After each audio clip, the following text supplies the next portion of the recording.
আমি তোমার মনের কথা বুঝতে পারছি, মনের দুঃখ জ্বালা যন্ত্রণা সব কিছু বুঝতে পারছি, কিন্তু তুমি জানো আমার আমার চোখের সামনে আমার সন্তান দয় হারিয়ে গেল।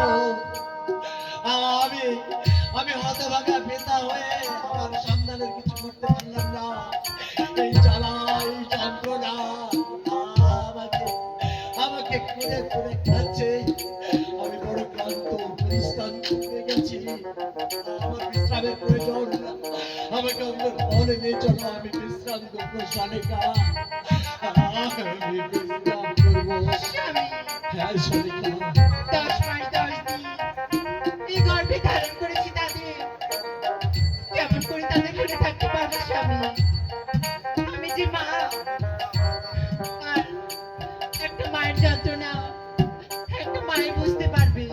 শালিকা, তোমার তোমার কথাগুলো হয়তো তোমার কথাগুলো অনুভূতি করতে পারছি আমি, কিন্তু কি করবো, বিধির বিধান।